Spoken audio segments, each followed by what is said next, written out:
I thought that. All right, good evening, everyone. I'd like to call this meeting to order. For the record, all members of council are present with the exception of Ms. Vasquez.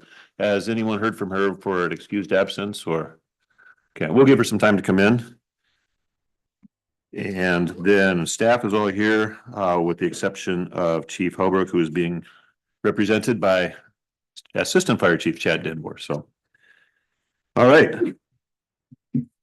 So we're glad you're all here, but the first thing we're going to do, everyone, is we're going to ask you to step outside for an executive session. City Council is going to have an executive session, hopefully for 10 minutes pursuant to RCW 42.30.110 parentheses I and triple I.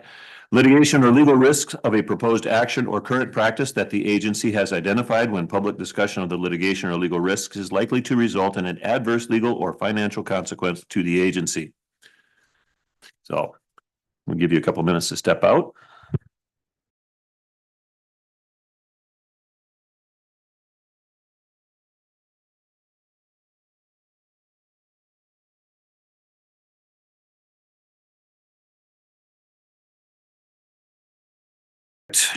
We've got between the regular meetings. So first item to talk about, the Sunnyside periodic update task order. Mr. City Manager. Thank you, Mayor. And been spending a lot of time with HLA. So thank you to Stephanie and Joseph for getting me up to speed on a lot of things. So I'll turn it over to them. Council, Joseph Calhoun with HLA Engineering Surveying.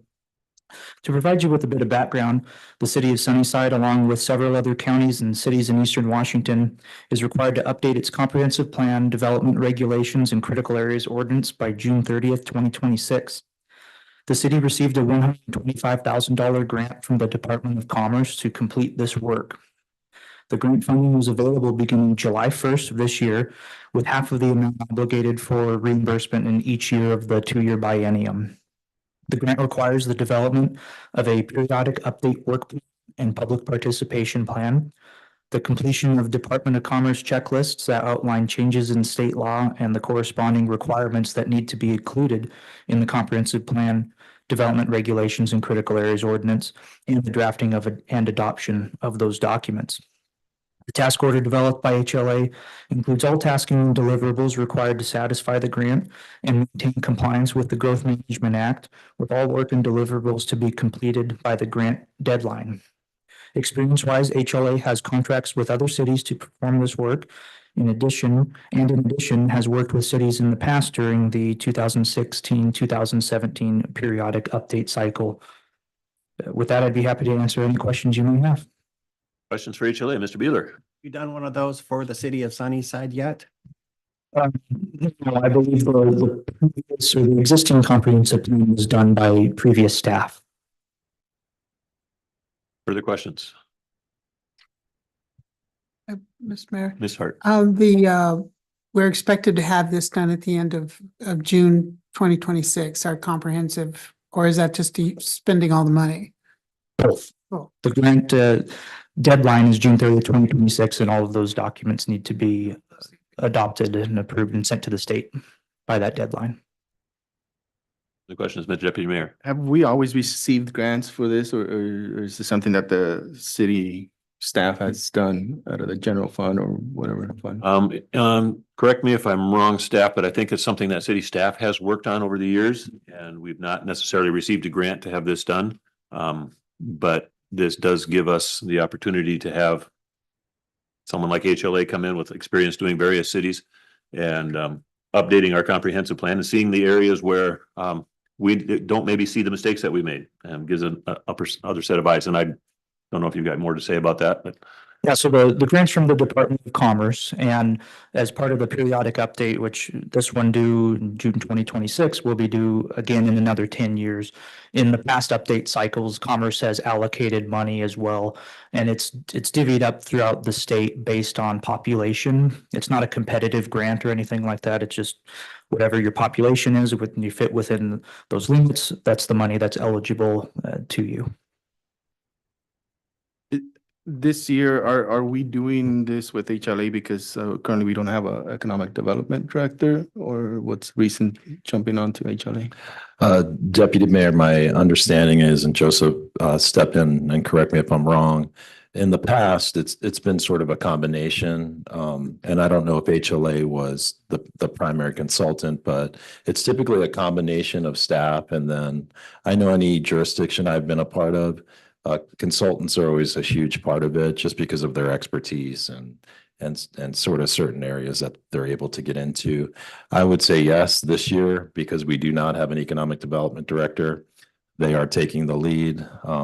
We are diligently working on finding that person and really excited. Been working with Lucia. So by the end of this month, we're going to have interviews set up. So we've got some excellent candidates. So hopefully that person can really pick up the ball and run.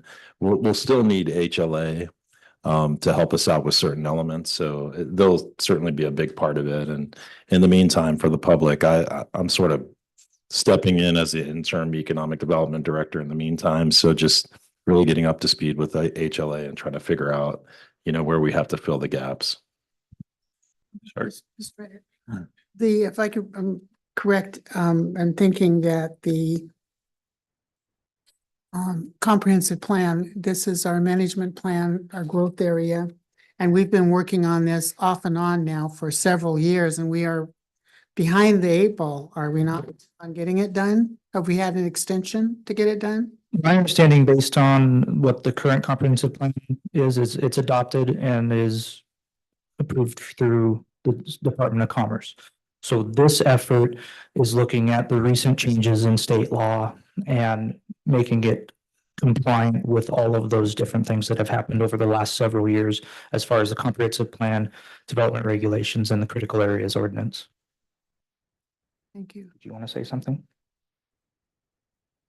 Julia, thank you for your question too. You were not wrong that the last major comprehensive plan, if you remember, it spanned 3 different planners. And with each planner coming in and then leaving, there was quite a halt with the comprehensive plan. And it took a while for Department of Commerce to actually get that plan approved. And so you are correct. It was approved back in, I think, 2021. But at that point, with the current instability in the planning department, it was about 3 or 4 years late after the deadline.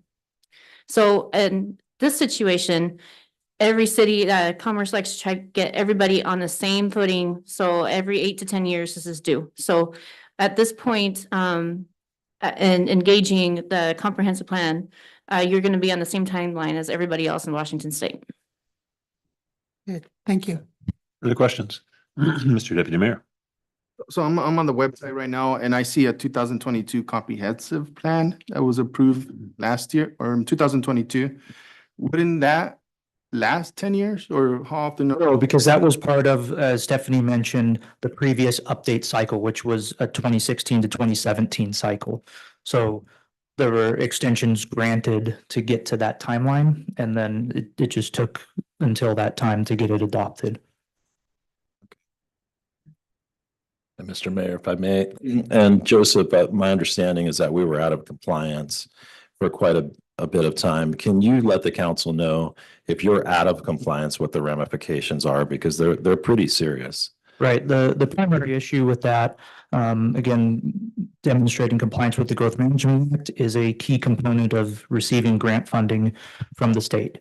And so, a lot of money comes through Department of Commerce, ecology, et cetera, and having a compliant, comprehensive plan to be able to point back to makes you eligible for those grant dollars.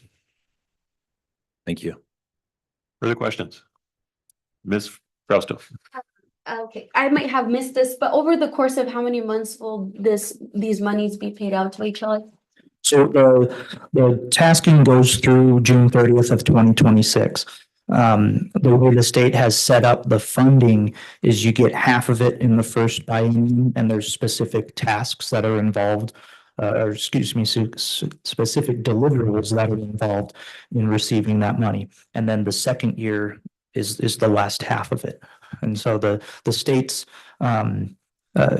grant application had a scope of work attached to it that broke out all of those different tasks. And our task order summarized that a little bit to kind of put all that into easier pots to be able to draw from. But the tasking and the deliverables will be sent to the state. It's a reimbursable grant. So once those deliverables are ready, so the first ones are the work program and the work engagement plan. So once those deliverables are ready and sent to the state, then the corresponding funding will be reimbursed back to the city. All right, any more questions? Thank you, sir. Thank you. All right, item B, Joint Training Academy Interlocal Agreement. Approve a resolution authorizing the city manager to enter into an interlocal agreement with the city of Yakima Fire Department for a joint training academy. Mr. City Manager. Thank you, Mayor. And is Chief Hubrick online by any chance? So I know he was feeling a little under the weather today. So, but we got a great stand-in today. We've got Assistant Chief Chad DeBoer here, and he joined us at our leadership meeting this morning and clued us in. But this is a really incredible opportunity for training and at a good price point. So I'll turn it over to the Assistant Chief. Assistant Chief. Thank you, Mr. City Manager. Yes, we are very excited about this opportunity. The city of Yakima and Fire Chief Aaron Markham and Fire Chief Hodrick have worked really hard at this. And Yakima is letting our new recruits join their fire academy. It's since I've been here, we've always done all the training when you come on shift, you start to work, start your shifts, and then we try to train you in between running calls and such. It's becoming more and more common is to have a set academy, 12 weeks. All the Tri-City departments do it, all Yakima. It's very, very, very common. And we're not a big enough agency to house our own academy. And so working hand in hand with Yakima and having good ties with the city of Yakima, they're allowing us to send our recruits to join with their academy and get a great amount of training. With that, the cost is $5,000 per candidate for the 12 weeks. The only other option currently available would be the North Bend Academy over in North Bend. And that cost for the 12 weeks is roughly $9,500 per candidate. And with that, we have an tentative agreement here. And also that helps open the door for other ILAs with including hazardous materials response and technical rescue response, that we could join their teams also and work hand in hand, and they would come down here and assist us with our incidents. With that, it is, I don't know if you guys have seen the tentative agreement.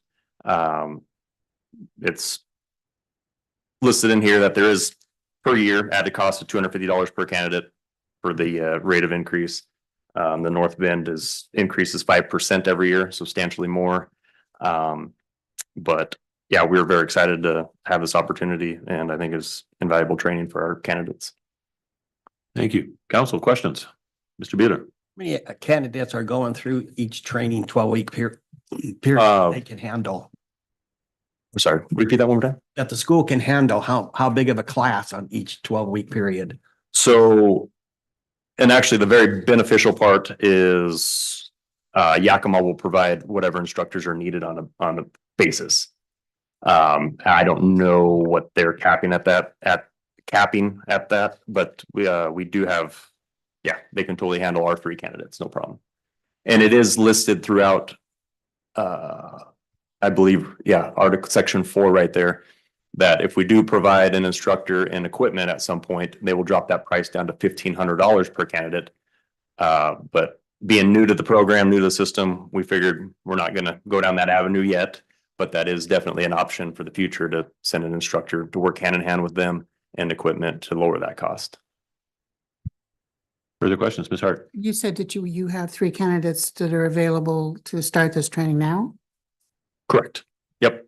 I believe this is scheduled to start the first week of September for 12 weeks.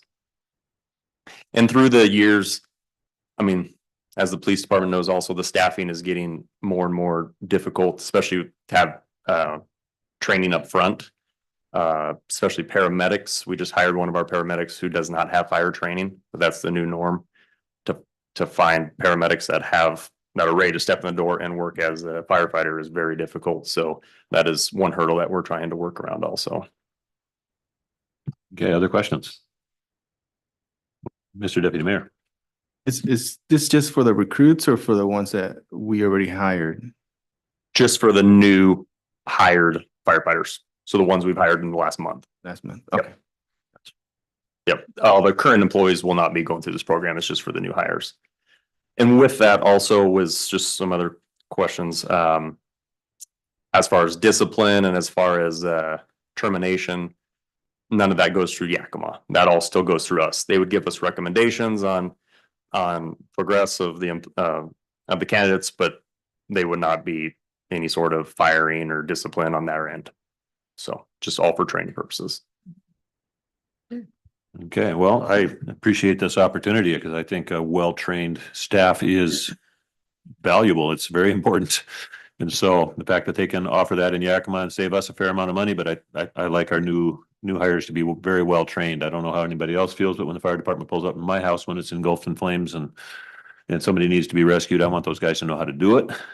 And I want them to be the best trained people on the planet. So definitely, and I think it is a bargain at this price. I think that, based on what we're seeing in North Bend, I think that it would be, in my opinion, kind of crazy not to move this forward, but that's just me. Several of us had the opportunity to go through that firefighter 101 training and get a view of why you need to be trained. So I got stuck in the thing, that, what is it, the tower you guys go through? well, yeah, Falling. it was I'm sure I'd get stuck. it was an They interesting. would have to rescue me. All right, so we have a couple of minutes. We can talk about item C, or we can bring that up in open session. What's council's preference here? Can we begin the conversation? We can begin the conversation. So item C is United Farm Workers Support Resolution. Approve a resolution in support of the United Farm Workers Campaign for monitoring and investigating fair, equitable, and safe labor practices. And Councilor Frausto, this is your item, so I'm going to let you open with it. So just to reiterate, this is a symbolic resolution. Mike? Am I not loud enough? All right. Is that better? Much better. All right, thank you, Councilor Biller. This is a symbolic resolution being brought in front of you. A few weeks ago, the United Farm Workers brought to Councilor Vasquez, Deputy Mayor, and myself. They brought to our attention a local convening happening at the Best Western, where they were going to have a meeting to bring some employees, UFW members, and share their experiences of, unfortunately, unfair labor practices and mistreatment of workers, specifically agricultural workers, ongoing here in our own community in the city of Sunnyside. That is something that none of us should tolerate. That is something that we should all condemn. And this resolution, again, is a symbolic resolution, is not legally binding. I went back and forth excessively with Mr. Riley, who's our city attorney, to make sure that this didn't put us in a compromising situation or position. Again, this is a letter of support, broadly stating that we support fair labor practices happening in our community. That we support agricultural workers that are really the heart of our economy here in the lower Yakima Valley, and specifically here in Sunnyside. This is supporting our workers and really just the idea that we want to continue developing Sunnyside, that we push for Sunnyside to grow, but all with fair labor practice in the forefront, with appreciation of our workers in the forefront, and with our community members always on our mind as they really build the economy of Sunnyside. So, again, very broadly speaking, again, it's a symbolic letter and really it is just a letter of support. Not just a letter of support, but I hope something that we can all get behind, and demonstrate our ongoing support of all workers in Sunnyside and, the ongoing persistency of making sure that everybody is treated equitably and fairly on the job. All right. Thank you, Ms. Frausto. Council, comments, questions? Mr. Deputy Mayor. Start off. So we did have a proclamation for the Cesar Chavez, supporting the farm workers and I don't remember the wording. I would have to go back and read it, right? Would Go. this be more of a proclamation and not so much of a, if it's a symbolic resolution? I mean, if it's a symbolic resolution, I don't see the word symbolic on here. I see it just as a resolution. I don't know. Could you be opposed or keeping it as a proclamation or changing it to a proclamation? Well, I mean, I think if it's your level of comfort, a resolution is basically a proclamation. The definition of a resolution is an opinion being brought forth by a body or a council body. It's not committing us to changing policy. It's just an opinion. So if it makes you feel more comfortable, Deputy Mayor, to change that word in order for you to get behind it, I wouldn't be opposed to it, but just as a piece of information, it's basically the same idea. And please correct me if I'm wrong, council. Thank you. Further questions? We've just got a couple of minutes because we'd like to take a bit of a break between the study session and the regular meeting, so. Just looking down there to see if, because I want to jump in. Go ahead, jump in, Ms. Hart. Nobody else is. One of the things that concerns me about this is that we're pinpointing a particular union. And we're saying something in the campaign for monitoring and investigating fair and equitable, safe labor practices. I do believe in our state, and we talked about this during earlier, that the Labor and Industries, OSHA, Department of Agriculture has all of these different rulings on how different whistleblowing policies, things like that we already have in play. I kind of tend to agree with Deputy Mayor Galvan that this could probably be worked up into some sort of a proclamation saying, yeah, we support the farm workers, but I hesitate to say, then that means we're going to come up, not that I'm saying anything negative about that. I think it's a wonderful thing, but I think it would work better as a proclamation as opposed to a resolution, because we could, I just feel like we put ourselves out there for really a kind of a little bit of a firestorm. I really do believe in fair practices. I do believe that that's covered. I don't think that we want to have industries coming into our community thinking that the first thing we're going to do is if somebody who's a worker decides that their union isn't supporting them correctly, that the city is going to come in and back them up. I don't want to get in that position. I want free trade to happen. I think that labor practices and so forth are handled under a different arm of the state government and the federal government. I don't see how we need to be added to that. I really, I just feel uneasy about it. Thank you. Can I respond? You may, and then we're gonna call an end to it because Okay. it's close, but go ahead, Ms. Frosto. No, and in front of monitoring, Counselor Hart, there's the word support, which is seen repeatedly throughout the resolution. And again, council just told us that the word resolution equates the word proclamation. So again, if it makes you feel easier or put you more at ease to change the wording in order for you to get behind this, you just said you support fair labor practices, and that's exactly what this letter is saying. It's a support letter on behalf of agricultural workers in our community. Again, let me reiterate, this is not legally binding. It is not in the city's jurisdiction to prosecute unfair labor practices.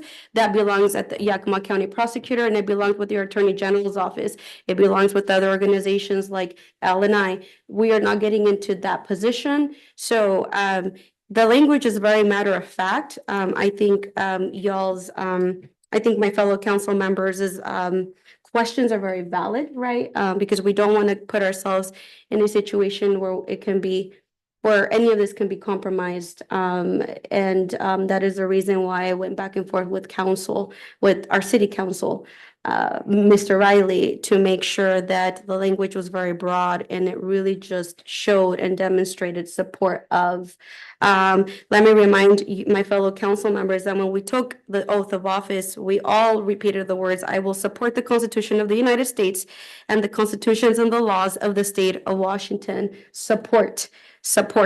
So that word is also repeatedly being used in this resolution. It's a symbolic resolution. It equates to a proclamation.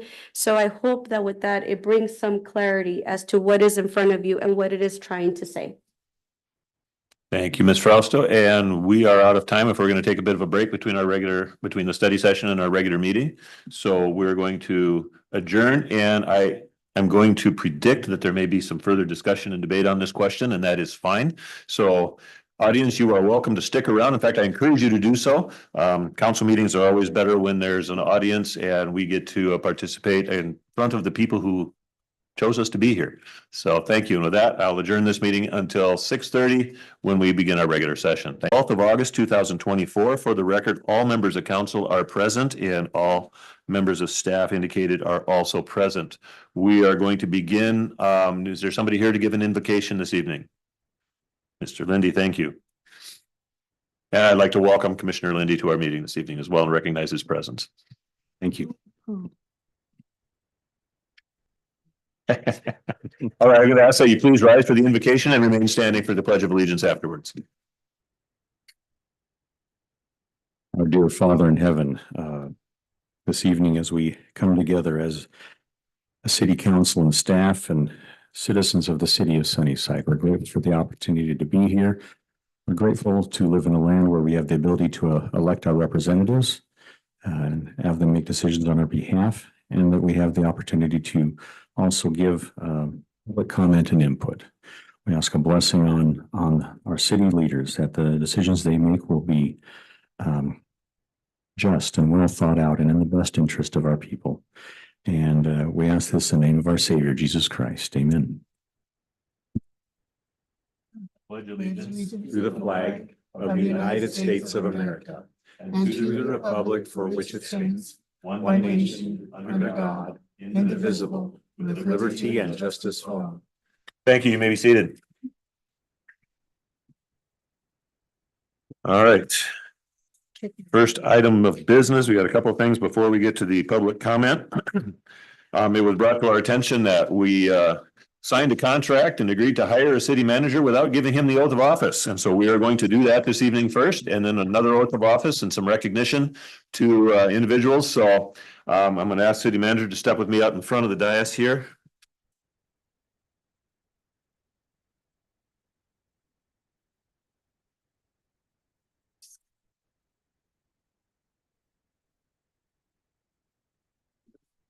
Thank you, I guess. Yeah.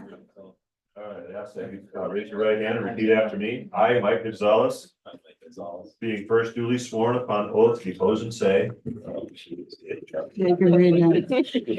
First duly sworn upon oath, depose and say That I will well and truly perform the duties of the office of the city manager of the city of Sunnyside, that I will well and truly perform the duties of the office of city manager of the city of Sunnyside, Washington, to which I have been appointed, and that I will observe and uphold the ordinances of the city of Sunnyside, to which I've been appointed, and that I will observe and uphold the ordinances of the city of Sunnyside, the statutes and the Constitution of the state of Washington, the statutes and Constitution of the state of Washington, and the Constitution of the United States during my tenure in office as city manager. and the Constitution of the United States during my tenure in office as city manager. Thank you, sir. Thank you, Mayor. Give you a chance. Sign it.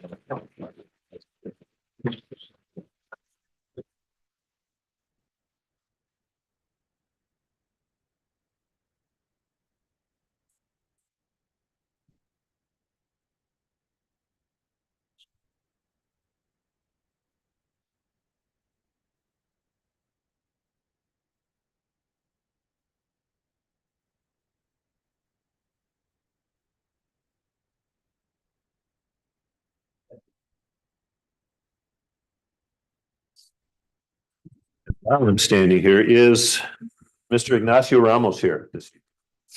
Come forward, Mr. Ramos. Mr. Ignacio Ramos has been appointed to serve on the Planning Commission of the City of Sunnyside, and there's an oath of office that goes with that as well. Mr. Ramos, welcome. All right, repeat after me. Raise your right hand. I, Ignacio Ramos, I, Ignacio Ramos, being first duly sworn upon oath, depose and say being first duly sworn upon oath, depose and say that I will well and truly perform the duties of the office as a member of the Planning Commission of the City of Sunnyside, Washington, that I will well and truly perform the duties of office as a member of the Planning Commission of the City of Sunnyside, Washington, to which I have been appointed, and that I will support the Constitution of the United States, the Constitution of the State of Washington, and the ordinances of the City of Sunnyside, to which I have been appointed, and that I will support the Constitution of the United States, the Constitution of the State of Washington, and the ordinances of the City of Sunnyside, that I will bear true faith and allegiance to the same, that I will bear true faith and allegiance to the same, that I take this obligation freely without any mental reservation that I take this obligation freely without any mental reservation or purpose of evasion, or purpose of evasion, and that I will faithfully and impartially discharge the duties of the office on which I am about to enter. and that I will faithfully and impartially discharge the duties of the office on which I am about to enter. So help me God. So help me God.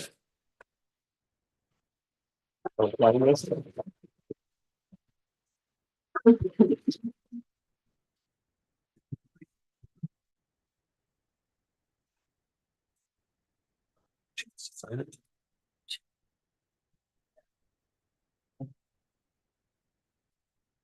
Okay, you can sign that. Each one. This is the fun part of being there. All right, thank you, sir. And I think one copy is his, right, Jack? Basically, your copy. There you go. Hang that up in your office. I frame mine.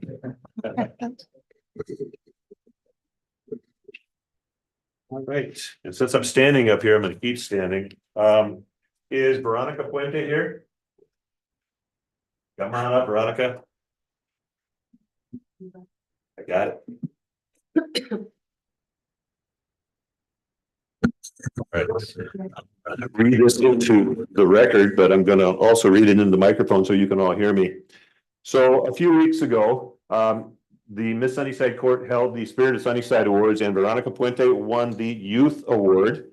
And so I want to read what information I have. The city clerk has gone through a lot of work to get all this dug up. So here's about Veronica Puente. Veronica Puente is a shining example of excellence and leadership at Sunnyside High School, making her the deserving recipient of this Youth Achievement Award. Throughout her years at SHS and in her community of Sunnyside, Veronica has exemplified outstanding dedication and positivity. She's been involved in leadership roles throughout her extracurricular activities. As a four-year cheerleader and current co-captain of the squad, Veronica demonstrates commitment and teamwork on and off the field. Veronica's leadership extends to her role as ASB president and her academic achievements as an honor student. Beyond her accomplishments, Veronica's kindness towards her peers and her unwavering pursuit of excellence set her apart as a role model. We eagerly anticipate Veronica's future achievements beyond SHF, confident that her leadership and determination will continue to inspire others. And for that, I would like to award you the mayor's coin because I think you are extremely deserving of it. So there you are. Congratulations.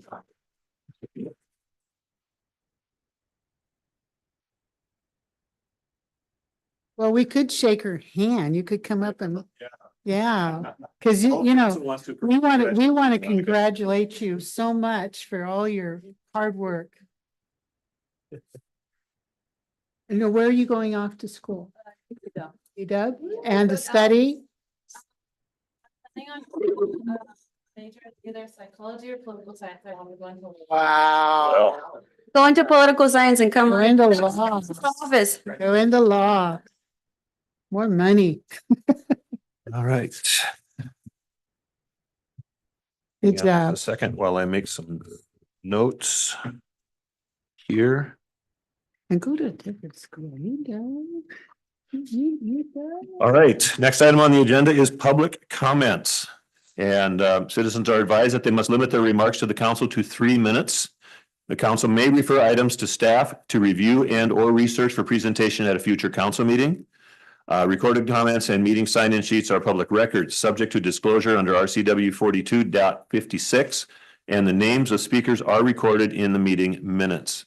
Okay, so these are public documents, and I see I've got a pretty good list, so we are going to keep you guys to 3 minutes tonight, and I appreciate your cooperation in that. First name on my list is Monica Niemeyer. Please approach the microphone, state your name and city of residence. You don't have to give your street address. Monica Niemeyer, Sunnyside, Washington, and council or Mr. City Manager, listen to me. If it's okay, if we could pull up, I have a question on a receipt that was in the agenda. I believe it's page 77. It's the Christmas decor. If we could just pull it up to, if that's allowed. If that's not allowed, that's okay. I can continue on going. I saw that this is brought up, so thank you for bringing this up. I have a couple questions on it. I noticed it says the Christmas decor, but this is for November 3rd, 2022, which was 2 years ago. So I'm not sure why this is being brought up in 2024. I also noticed it refers to a contract, A-2022-81, up in the right-hand corner. Oh, I don't see it's on the screen. That's okay. And so then keep that in mind, the A-22-81. So I looked at these numbers, and so I was trying to see what this referred to.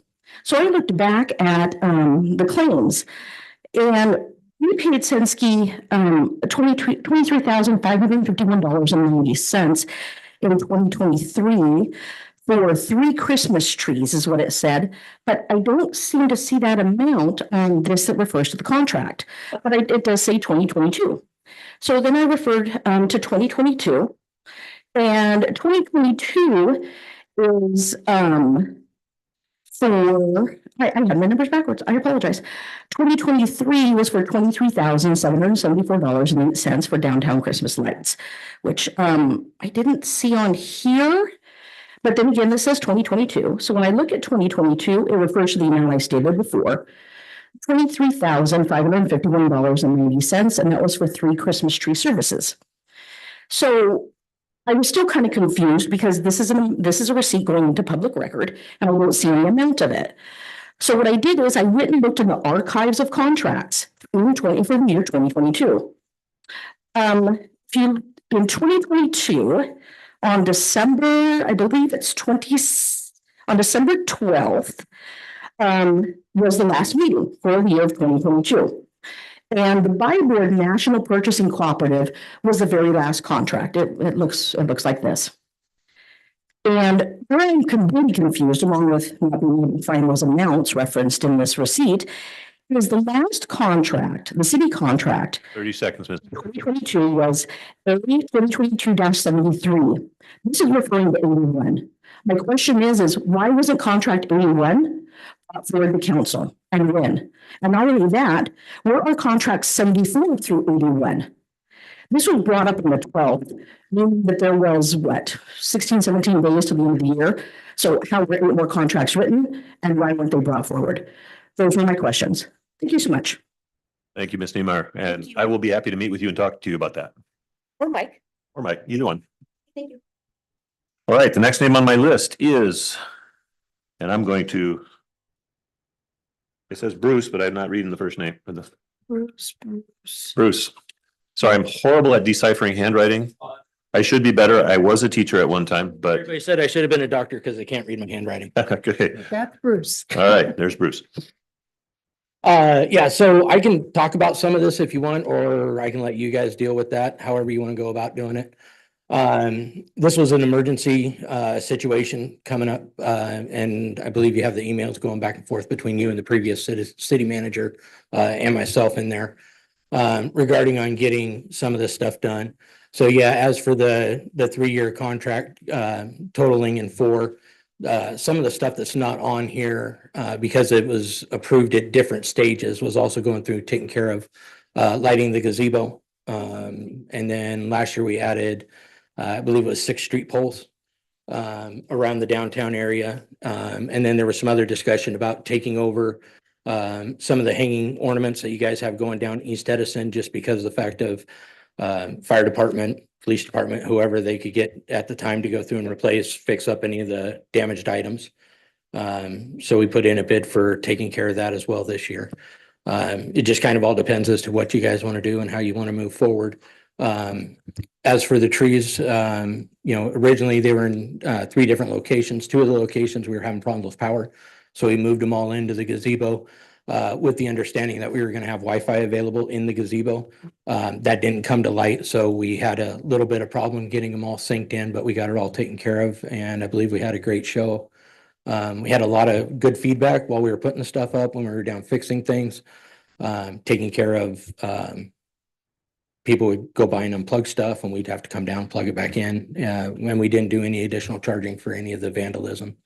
So, and now we're discussing moving forward again this year for doing basically the same thing and checking for what you guys want to add on. All right. Any other questions? Nope. Thank you, sir. Next name on my list is Miss Tony Soto.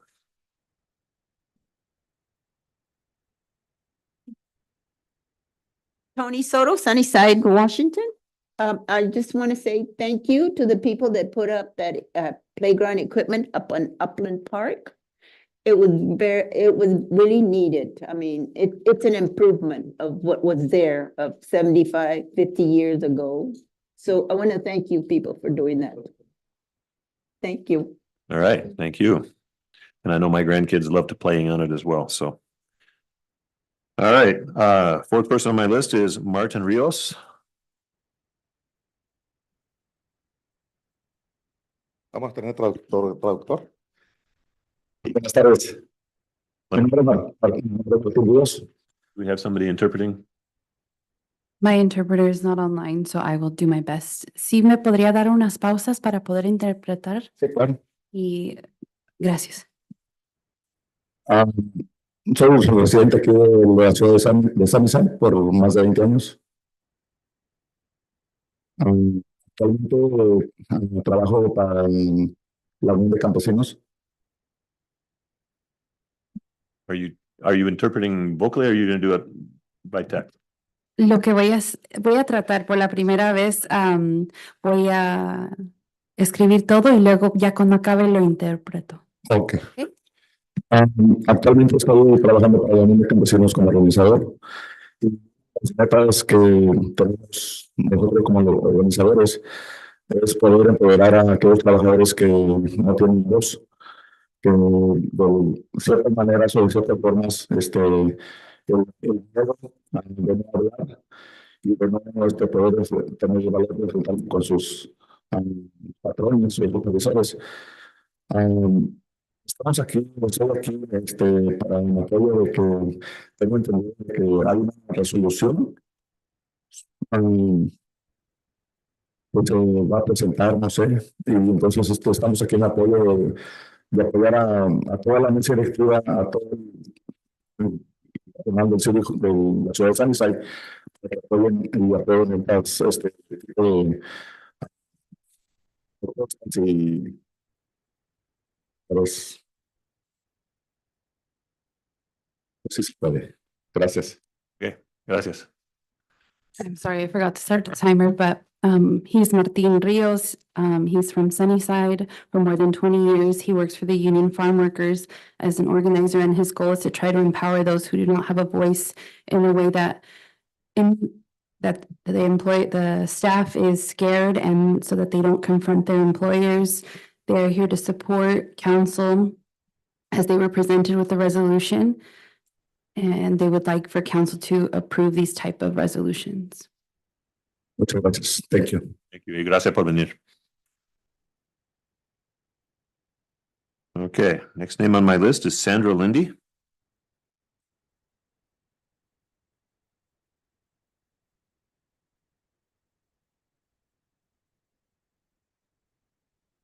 Good evening, I'm Sandra Lindy and Sunnyside is my home, even though I live a little bit outside of it. I'm here to give you two compliments tonight. One is, I had seen these, whoops, sorry. And maybe you have too, or if you haven't, I actually brought a few extras, which is your Consumer Confidence Report for the city of Sunnyside, an excellent paper that's gone out to the community, and I've seen it in different places in the community, and I think it's an excellent way to communicate some of the good things that are happening, and it talks about the drinking water sources and water efficiency and backflow prevention, and anyway, I thought it was excellent, and I'm glad you're communicating with our community that way. I also want to compliment you, and I was grateful to be part of the process in finding a city manager, and I am very grateful you picked who you did, and I think it's something as someone who can bring our community together, and I am very happy with the city council and the decision you made. So, good job. Thank you. Thank you. Next on my list is Ladon Lindy.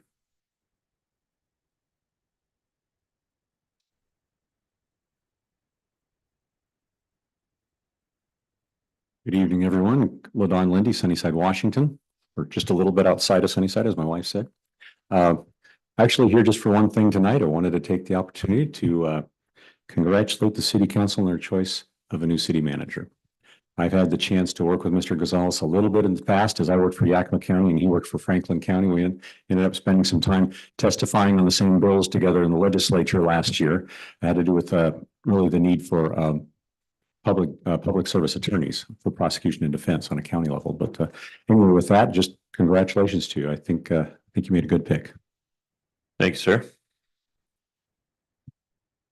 And the next name on my list, and I'm sorry, I'm not even going to try with the first name, Cabrera. We have okay, Miss Cabrera. Buenas tardes a todos. Sí, se puede decir su nombre y hablar en el micrófono y decir cuál ciudad, en qué ciudad vive. Buenas tardes a todos. Soy Isela Cabrera. Vivo en la ciudad de Macon, Washington. Mi propuesta hoy estar aquí es para que nos apoyen, para pedir un contrato de unión, para que se nos respete como seres humanos y como trabajadores. Y para que no suframos tanto humillación como trabajadores del campo. Gracias. Okay, gracias por venir. I'll give Jackie a chance to catch up. My name is Isela Cabrera. She lives in Macon. Her proposal is for council to support their union contract because they are humans and workers, and so they do not suffer humiliation as field workers. All right, thank you. Next name on my list is Jose Cruz.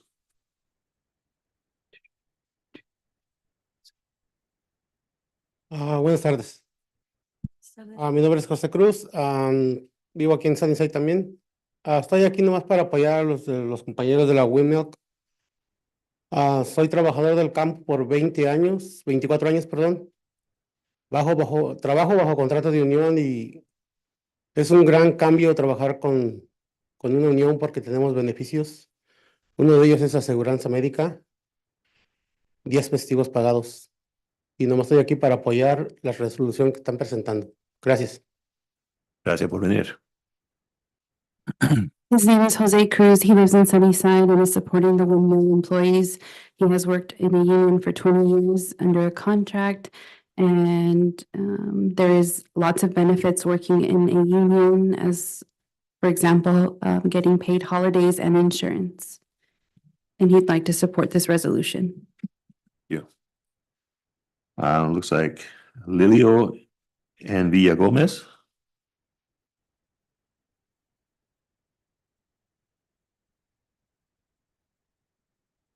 Hola, buenas tardes a todos. Mi nombre es Lilia Isabel Villagómez. Estoy aquí apoyándolos y pues más que nada por un contrato de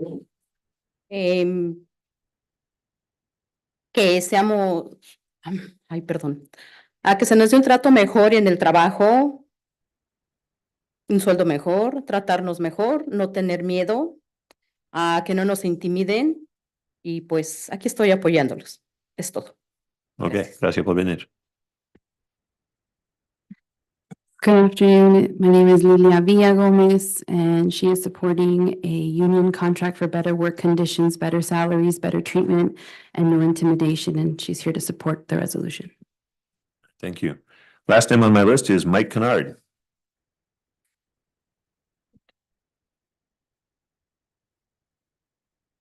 Save the best till last.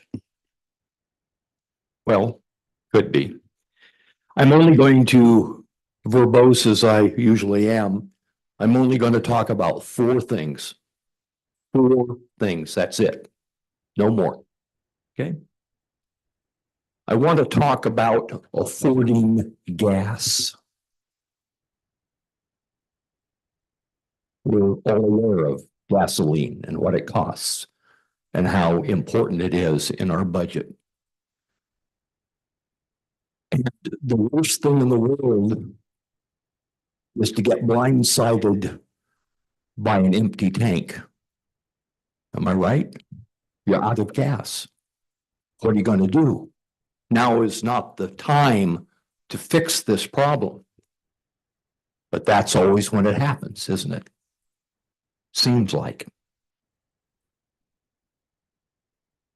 The number 2 thing I want to talk about is the attendant problems. And the attendant problem is the cost of replacing a tank. See, tanks don't just wear out. Tanks get holes filling them. Am I making a nod with anybody around here? Exactly what I'm talking about? Where somebody goes on and shoots a hole in the gas tank and drains it. And as luck could go, that is the one that most needs to be engaged and needs to be used. But it can't be, because some puke has gone ahead, and I mean to say puke, has gone ahead and violated this. The continuing grief that happens with an empty gas tank, especially one that has been necessarily hurt, needs to be dealt with as a most serious transgression. More than any other thing I could imagine. I don't know how you could upset a person any worse than this. But to give them an empty tank. And I'm suggesting a no horse penalty. 20 seconds, sir. And the no horse penalty is just like it was in the Wild West. There's no gimme in this. First offense doesn't matter. Let's say pick a number. It's there goes the second. It is. Time's up, sir. Okay. Sorry.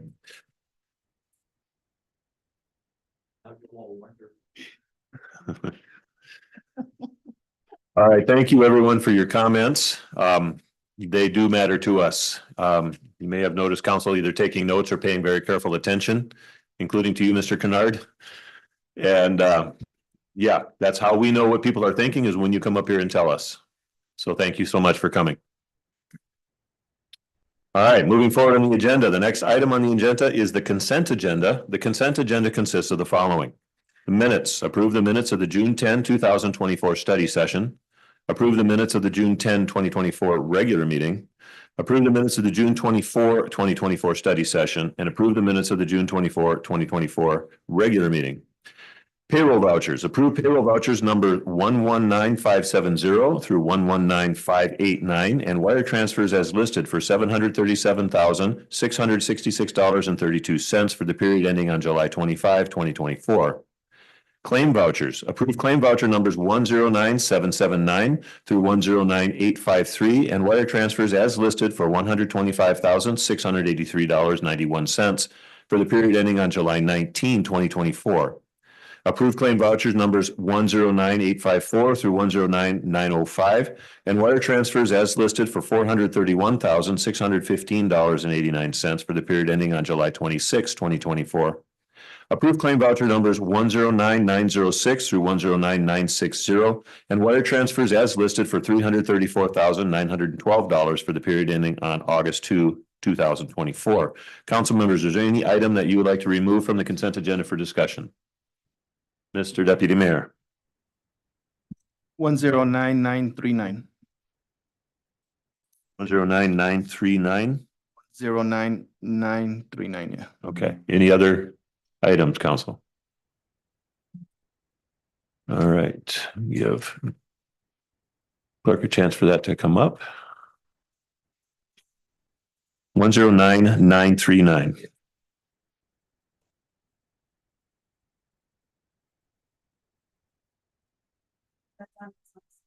47.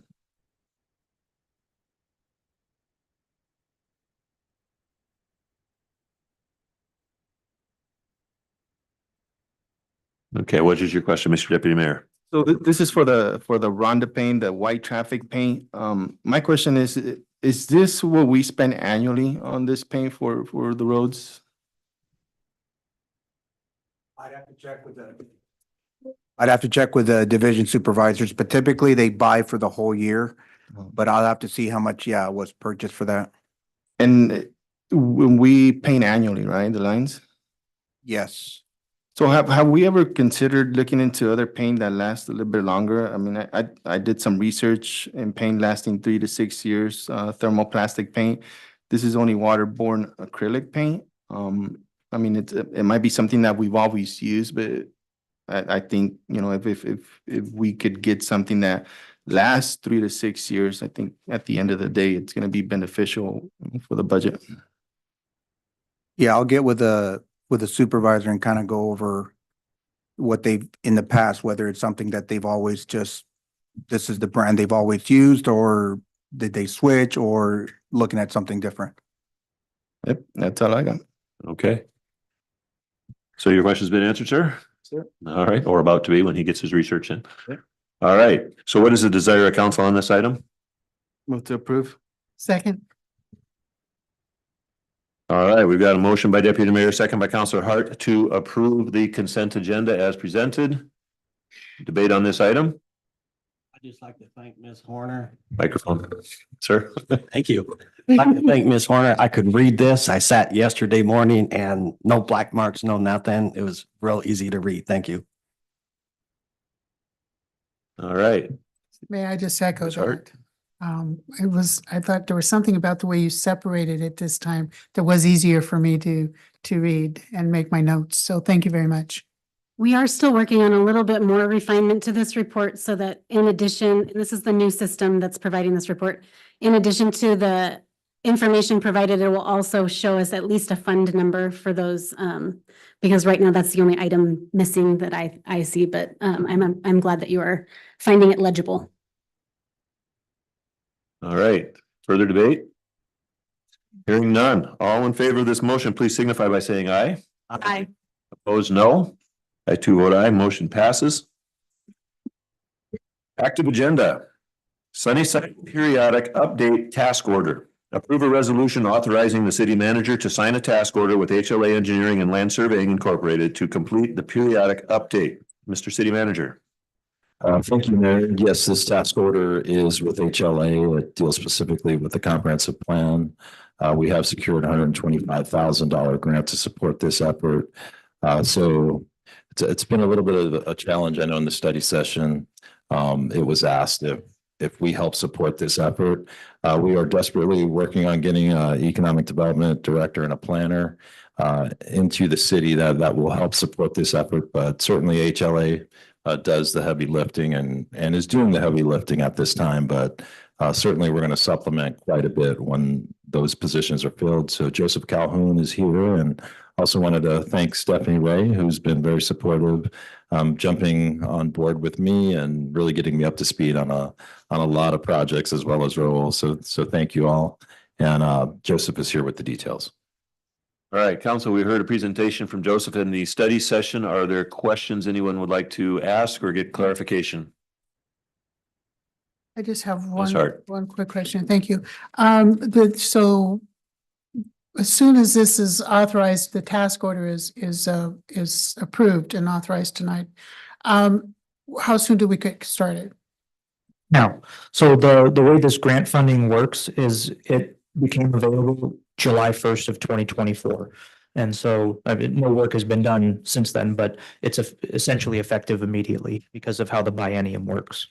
Thank you. Welcome. Right away. Yes. We don't get to hear that very often. Further questions? Hearing none, what is the desire of council on this item? Move to approve. Second. Okay, was that? Okay, Ms. Hart. All right, we got a motion by Councilor Bueller, second by Councilor Hart to approve a resolution that authorizes the city manager to sign a task order with HLA Engineering and Land Surveying Incorporated to complete the periodic update. Debate on this item. Hearing none, all in favor, please signify by saying aye. Aye. Opposed, no. I also vote aye. Motion passes. Item B. And thank you to the folks from HLA for being here this evening. Your input was helpful. All right, item B, Joint Training Academy Interlocal Agreement. Approve a resolution authorizing the city manager to enter into an interlocal agreement with the city of Yakima Fire Department for a joint training academy. Mr. City Manager. Thank you, Mayor. Once again, well, this next item concerns an ILA, as you mentioned, between the city of Sunnyside and the city of Yakima. Assistant Chief Chad DeBoer is here, in for Chief Halbert tonight, to explain the benefits of this training opportunity. Okay, councilors, we heard Assistant Chief's explanation at the study session. Are there any further questions for the Assistant Chief this evening? Mr. Deputy Mayor. Is this coming out of the general fund? Do we know? Or any? I would assume that it would. Ms. Horner? Yes, the fire expenses have to be paid for out of the general fund. They cannot be paid for out of the ambulance fund. Gotcha. Thank you. Further questions or clarifications? Ms. Vasquez. So I actually found the class size, so it says it's going to be limited to 32 candidates. Do you know if it's already capped at its fullest capacity? I'm currently unaware. Not aware of that. Okay. Every indication I've had that. Okay, no, that is the North Bend So this is Academy. another one? That's not the Yakima one. Okay, That so was the Yakima, one we for don't have an repairs. idea. Okay. If I recall, Ms. Hart? that we do have 3 recruits ready to go. Correct. So that's what this is for. Correct. At the interlocal. Okay. Thank you. Okay. Further questions or comments? I just want to reiterate what I said before. I think this is an amazing opportunity and we want our firefighters as trained as possible.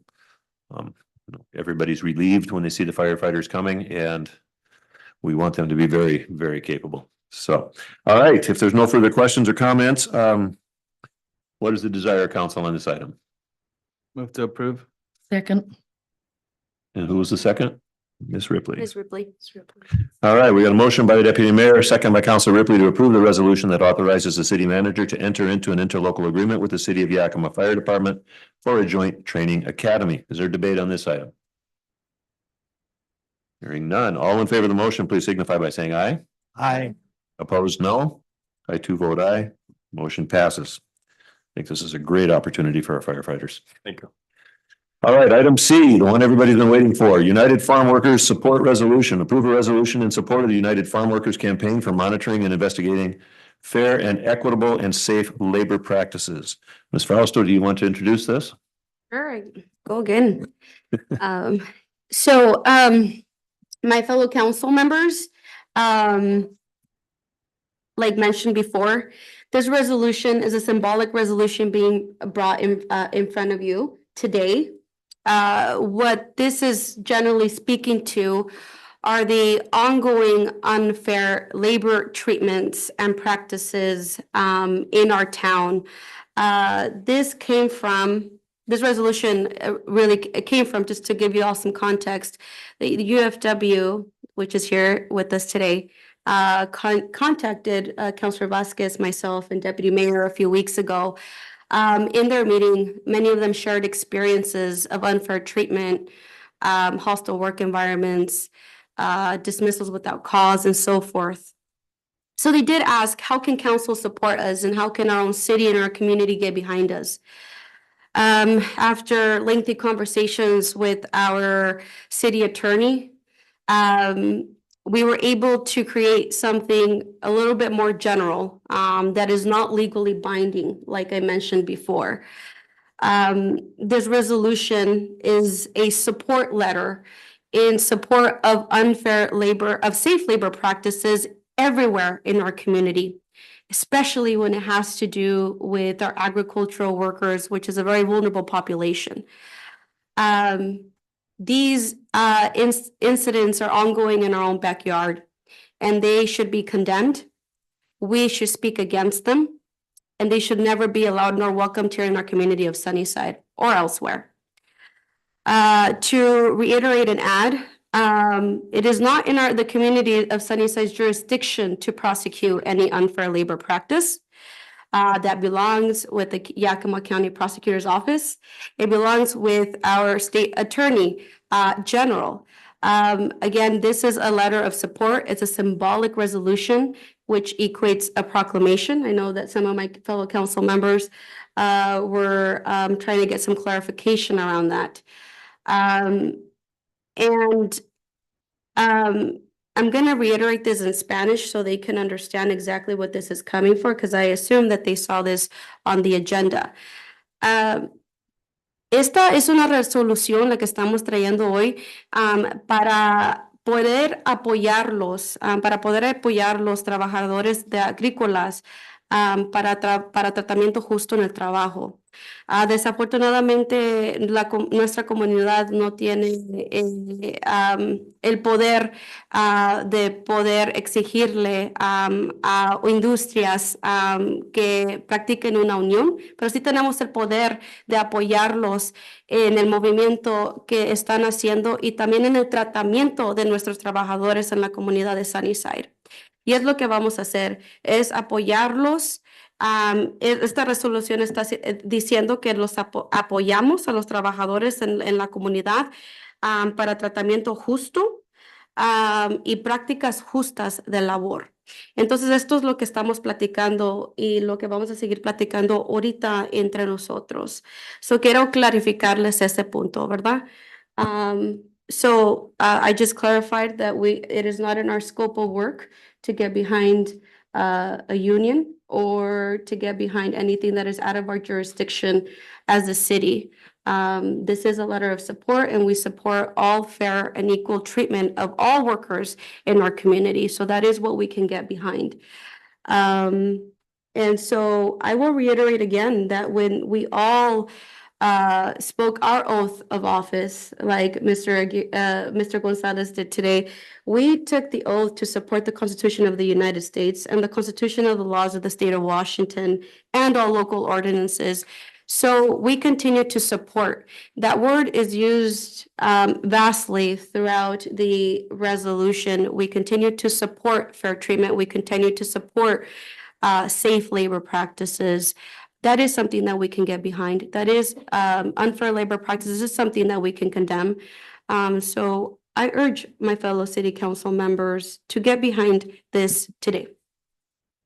All right, thank you, Ms. Fausto. Council, questions, comments? Question for the attorney. What is the difference between a proclamation and a resolution? Well, again, there is not a huge difference in this particular situation. A proclamation is endorsed and signed by the mayor, exclusively voted on. Like in this current form of government, they have to vote on it by city council. Resolution can be used to make symbolic gestures like this. It can also be used to approve city law ordinances as well. Do that. So that's my long way of saying there's not a whole lot of difference. Thank you. Further questions or comments? Ms. Hart. I really think that in light of that, I think that this would be better served to have as a proclamation signed by the mayor in support of our farm workers, I'm not sure that we want to single out a particular union.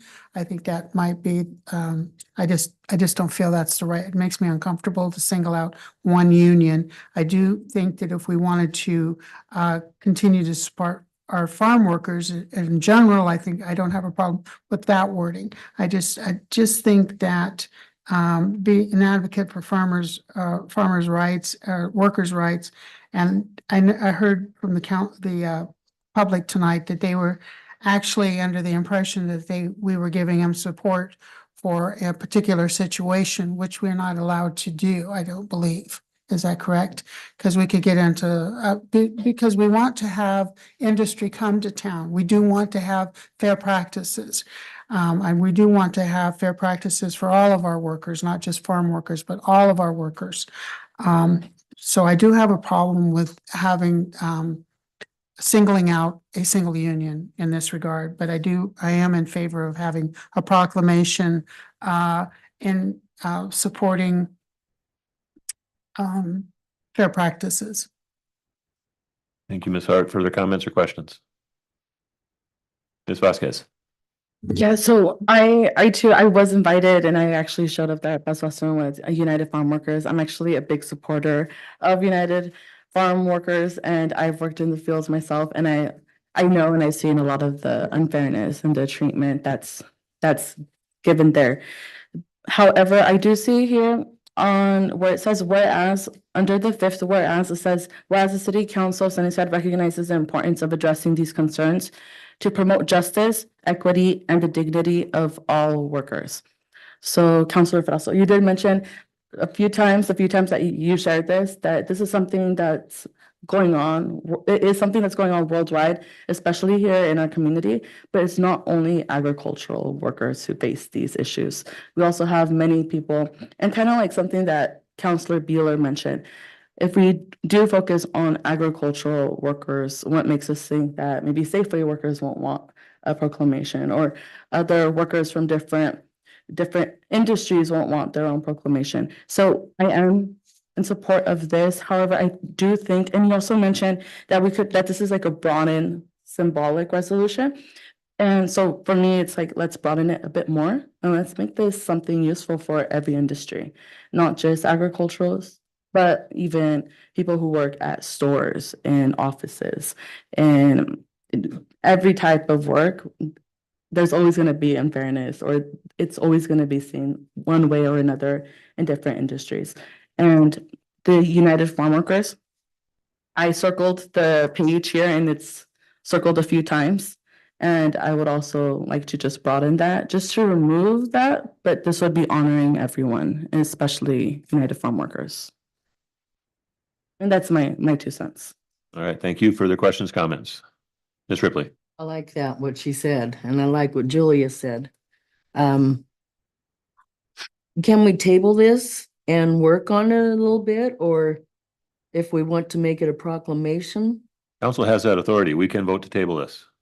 I think with the steps and how that would work, do we have to vote this, we don't have a motion, so I guess we don't have to worry about that, but we can change it. And we can table it and bring it back at a later date to be determined.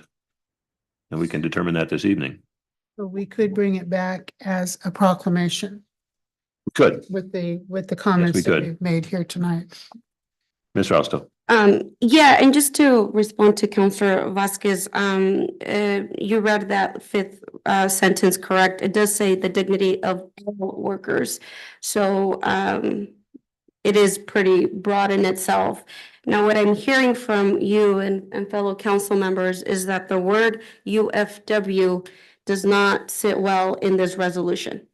So for me personally, it wouldn't be rocket science to put 1 and 2 pieces together. And Please remember, you guys, you're addressing the chair, you're not addressing each other. Okay. So. Yes. Mr. Rausto, go ahead and finish your statements and then we'll let Ms. Vasquez respond. So what I'm hearing from fellow council members is that the word UFW does not sit well in this resolution and you all would want to broaden that.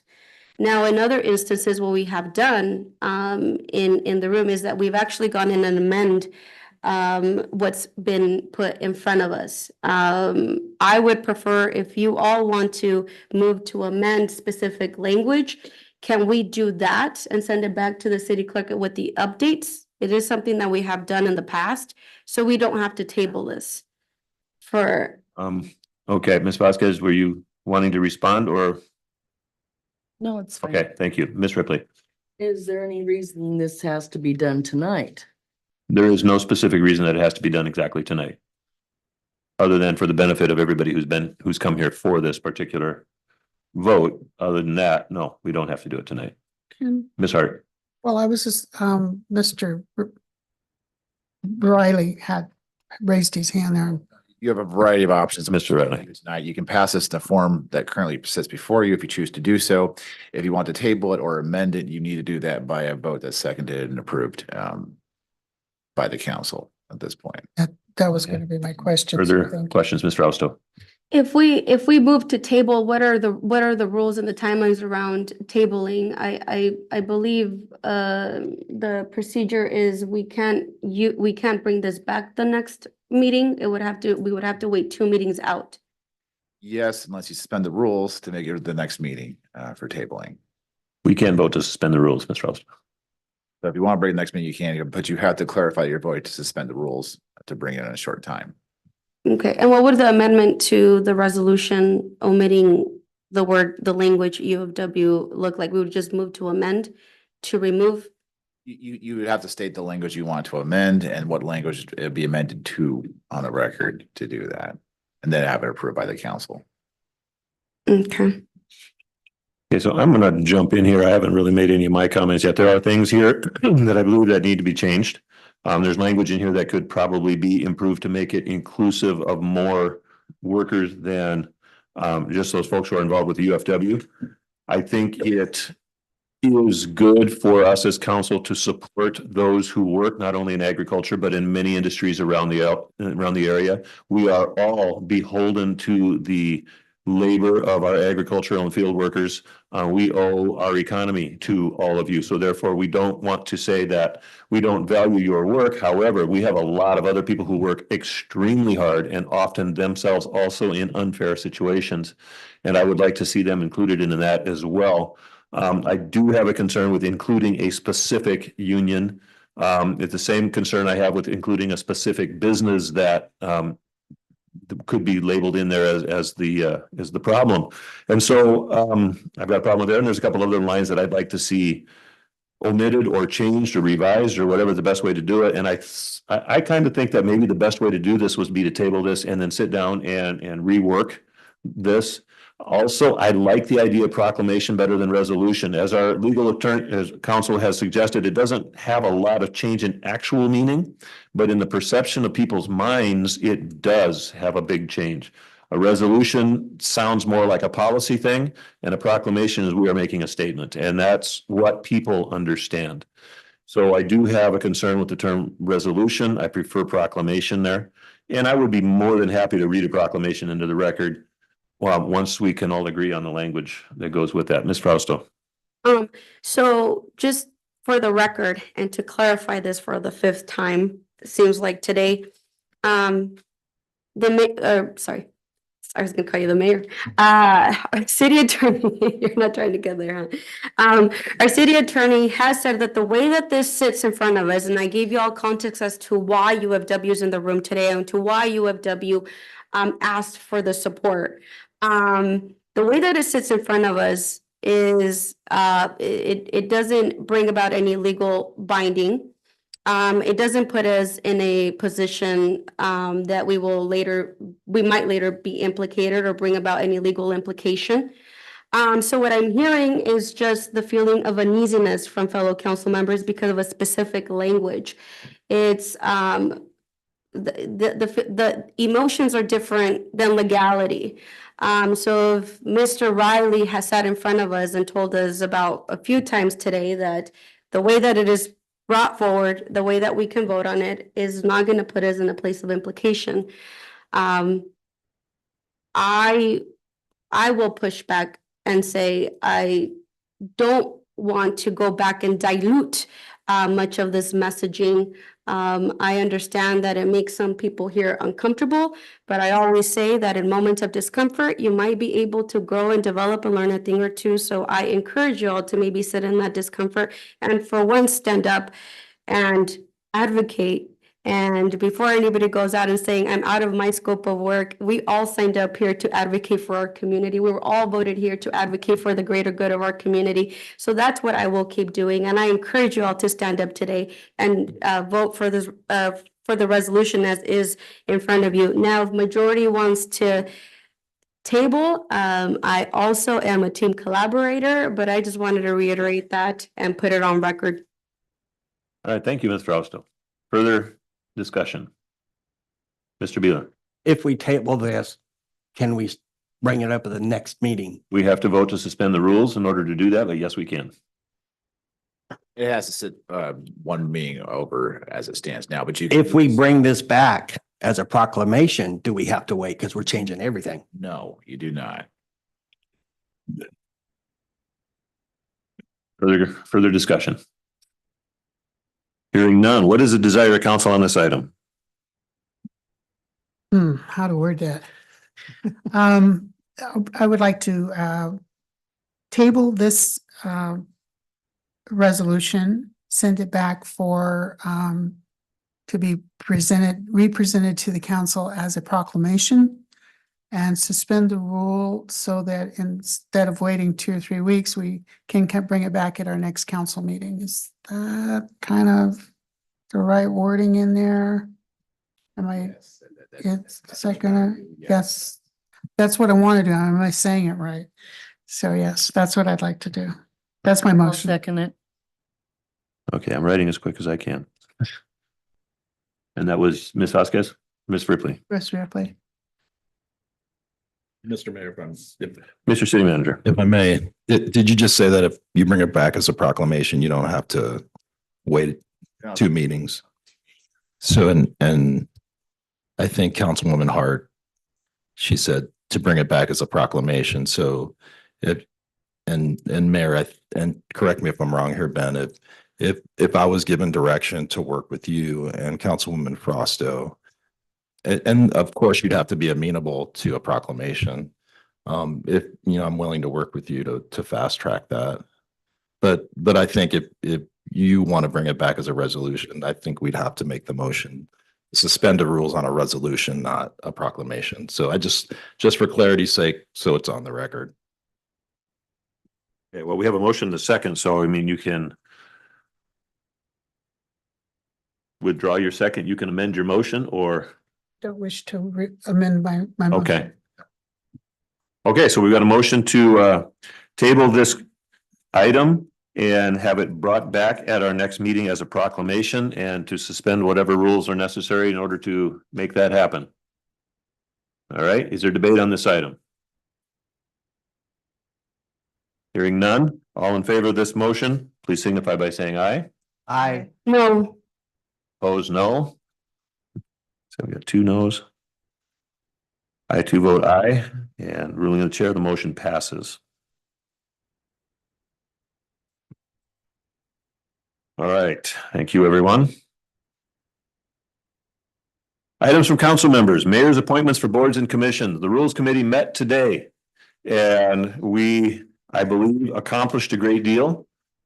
So the following appointments have been made, will be brought forward for the approval of council. If there's no objection, we'll move forward with them.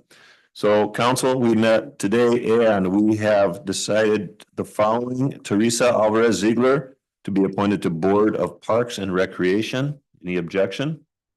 What was the first name? Teresa, Okay. or Terry, as she goes by quite regularly. The youth member of the Boards of Parks and Recreation, we have agreed to move forward Lila Rice. For the Climate Resilience Advisory Team, we're bringing forward Karen Vandegraff. For Climate Resilience Advisory Team, Dana Smith. For Municipal Airport Advisory Board and the representative from the port, Tyler Skilperart. And for Arts Commission, Ms. Tony Soto. All right, we have other applications, some of which are not complete. And so if any of you has an application in that is not complete, please complete that. We would love to get you moved forward. All right, other reports, announcements, and or questions by council. And I'm going to start with Mr. Beeler. Nothing to report. That was quick. A long day. It's been a long day. Ms. Vasquez. I got nothing to report as well. Vasquez, thank you. Ms. Ripley. Nothing to report. All right, Ms. Fausto.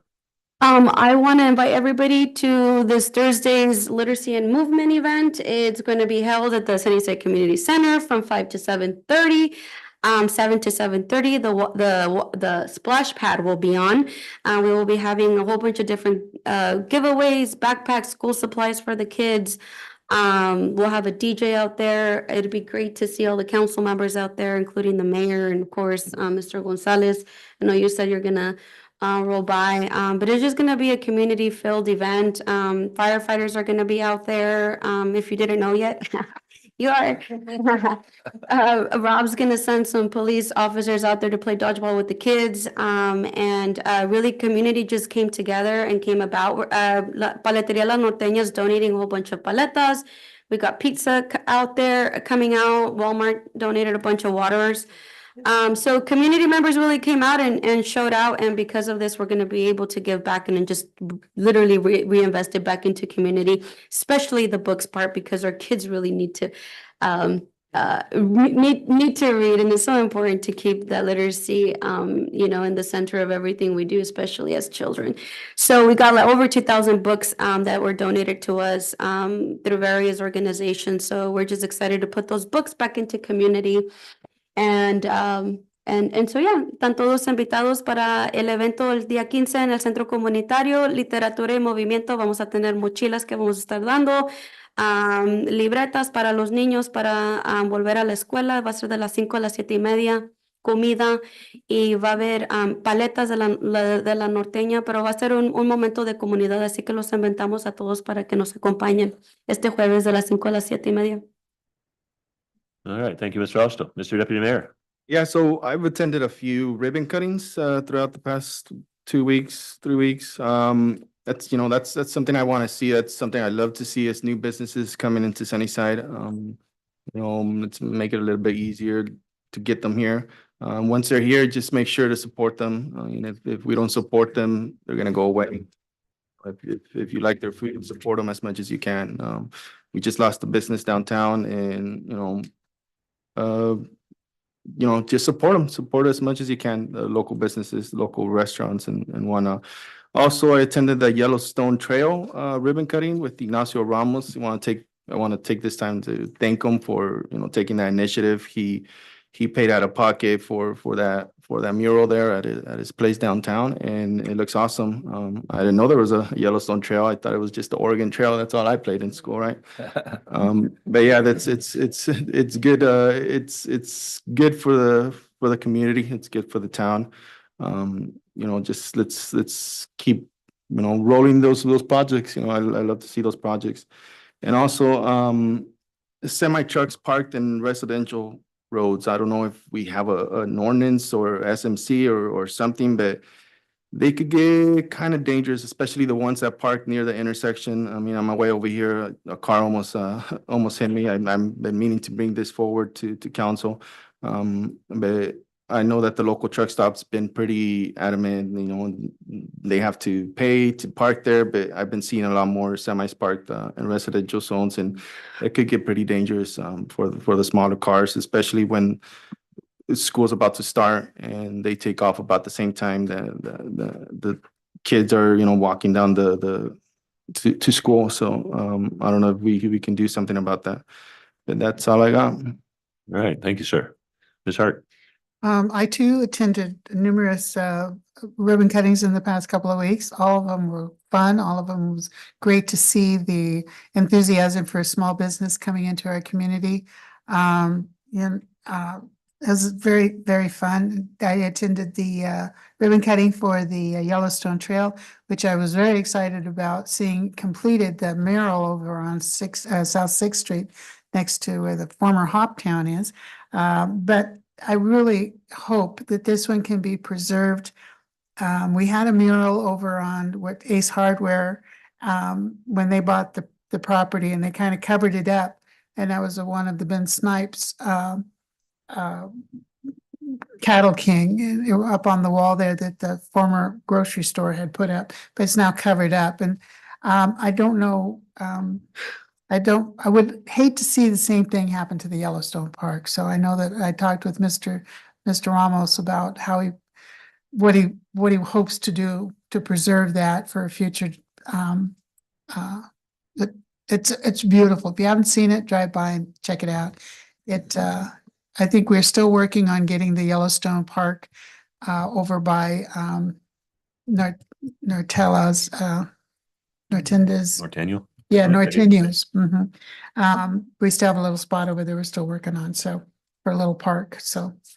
But anyway, it's beautiful. The mural is beautiful. The man from Toppenish did a great job. All right, thank you, Ms. Hart. So I too have had the opportunity to attend ribbon cuttings. I still, one of the biggest things that I've enjoyed the most was celebrating the many years of success for Paleteria La Norteña and their many years in Sunnyside and the good work that they have done. I don't know if anybody else caught it. I had one friend who mentioned it to me that they saw me on the news because I got to be interviewed over there with him. And yeah, that was a fun experience, but I really do enjoy celebrating the long tenure of a business in Sunnyside. It's exciting to see a business open, but it's exciting to see them last a long time and be able to, serve the community, feed their families and do well. And so that's exciting. I do have one thing that I want to do and I kind of held off on it. And now I want to take care of that. During the period of time from February to now, we have, not had a city manager, and it's been a great deal of work for staff to cover all the bases that had to be covered. And they all, as staff, stepped up and did an amazing job. And I'm incredibly grateful for the hard work that they did. Council members, if you didn't notice where everybody was stepping up, I can sit down and show you and tell you where your staff members have really done an amazing job.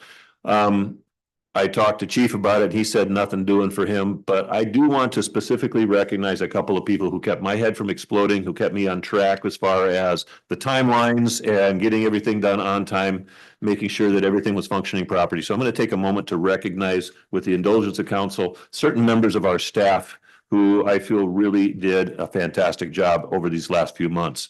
So if there's no objection, I'm going to go up front and call them forward. Very nice.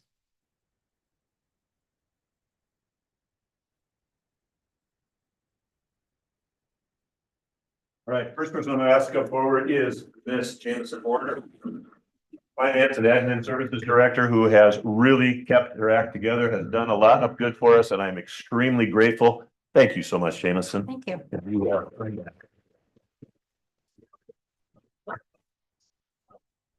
And the second person I'd like to call forward is Lucia Navarro.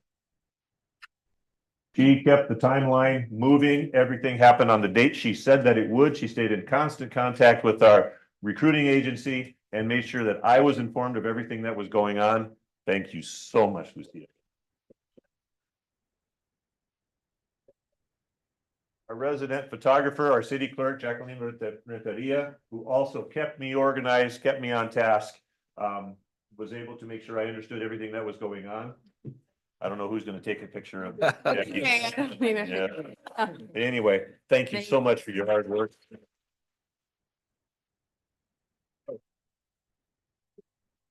Here's fine.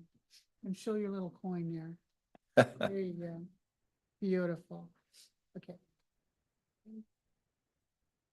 Yeah, I still get to. I didn't get one of Jane Yeah. Yeah, do a redo. Okay. Yeah, just don't run away. Don't disappear. Okay. I think altogether too often we overlook the efforts of our staff, and especially those who spend most of their time in an office in City Hall and don't get out in the public, and we don't see them as often. And so these are a hardworking bunch of people. And I am very grateful for everybody who has helped me an awful lot throughout these last few months. Just make sure that we're navigating things correctly, that we weren't doing things illegally. And so thank you again. Ms. Vasquez.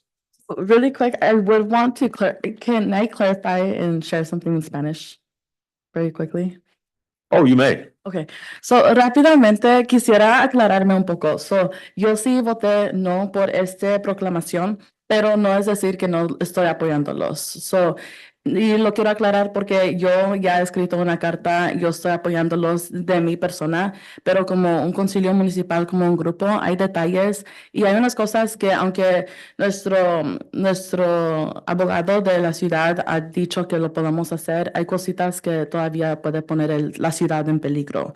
Eso es la única razón que yo personalmente voté no. Y si tienen alguna pregunta o comentario, por favor, comuníquese conmigo.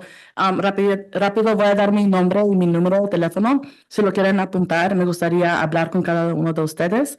Y mi nombre completo es Karen Vázquez y mi número de teléfono es 509-305-9020. Siéntanse libres de darme una llamada, un texto, podemos ir a tomar algo y hablar. Pero yo personalmente, yo estoy apoyándolos, yo he escrito una carta, yo sé las injusticias, pero de la manera que se presentó es algo un poco diferente que nunca se ha hecho y hay cosas que tenemos que arreglar, pero como quiera se va a aprobar para ustedes y para todos los trabajadores. Gracias. Thank you, Ms. Vasquez. Okay. Next item is upcoming council meetings and Madam City Clerk. So right now, the next meeting is scheduled for Saturday, August 24th at 9 a.m. and that will be here in the council chambers. And it's to host a budget retreat. And then after that, it's August 26th for a study session and regular meeting for the stormwater rate analysis and water system plan. Those may be moved depending on the status of those two projects. And that is it for now. Okay. I'm putting this on my calendar, otherwise I will forget. Save. Excuse me. Yes, sir. I'm just trying to see Saturday starting at 9. Okay. Yes. It's up there. I just needed to Yeah. make sure that. Saturday, the 24th at 9 a.m., our first budget retreat Right here. in this room. Yep. This is when the real work of council gets going. All right. If there is any item that needs to be placed on the agenda, please either speak to myself or the city manager no later than the Wednesday before the meeting so that it can be added to the agenda. Item 5, items from department heads. Mr. City Manager. Thank you, Mayor. One of the items, I've got a couple of items that I wanted to discuss. One was the Festival of Trees and one was the Christmas tree lighting. So first up is the agenda item concerning the Festival of Trees. And this is an event that has been a staple in our community. The question on the floor is whether Astria Health can utilize our community center for this event. It would be the city's way to support the event. And I think my primary concern, the rules for gifting of public funds is very strict in the state of Washington. So my understanding is this time around, we won't be sharing the proceeds to support some endeavor within the city. So Sierra Foster is here from Astria Health. Yep, I just saw her hand. So with your permission, Mayor, do you mind if she engages in this particular topic? Go ahead, Ms. Foster. Hi, thank you for having me. My name is Sierra Foster. I'm the Assistant Administrator at Astria Health, Astria Sunnyside Hospital. And as Mike has presented, Mr. Gonzalez has presented, we have sent a letter to the city inquiring if we would be able to utilize the facility space as a form of sponsorship rather than paying for the space. We are not doing this event solely for a fundraiser as we have done in the past. We don't have a specific goal or need at this time, but we still want to maintain an event that, as my marketing person put it, is more of a friend raiser where we still allow the community to come together and experience the holiday feels and all the good stuff that the Festival of Tree has historically brought. And so we won't be, though, fundraising money specifically for a cause, just to underwrite the event. Okay. Council members, any questions for Ms. Foster? No. Thank you. We love the event, so we want it to continue. Okay, sir. Easy enough. Thank you, sir. The next item concerns the Christmas tree lighting of our gazebo, and this is something that we've engaged in the past couple of years in downtown Sunnyside. I'm bringing this before the body for really some direction from the council as to whether we want to continue paying for the lighting. My understanding is in the past, we've had volunteers that have lit Christmas trees at certain times. I don't know the exact details of that. I just sort of heard that anecdotally. So really want to be transparent about, how it originally came about. Bruce Moore is here from Senski, and he was one of the first people that approached me and came to my office. I think it was my second or third day. So I've had several conversations with Bruce.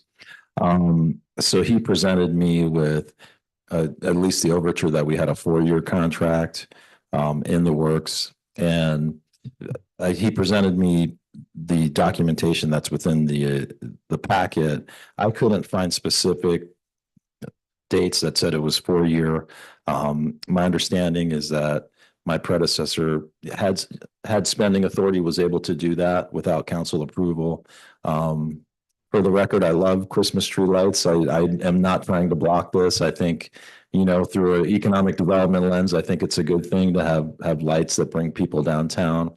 I just wanted to make sure that in my third day on the job, I didn't spend $25,000 on Christmas lights and you guys get mad at me. So that's really looking for direction and some discussion. And I know Bruce is here for some clarification on the agreement, because I don't know if some overtures were made and some handshake agreements. So that's kind of how I'll tee it up for the body and discussion on whether we want to do this or not, or maybe ask a volunteer group to do it. Because Ben, I don't think through your lens, I don't think we're under any obligation to continue based on what you've seen.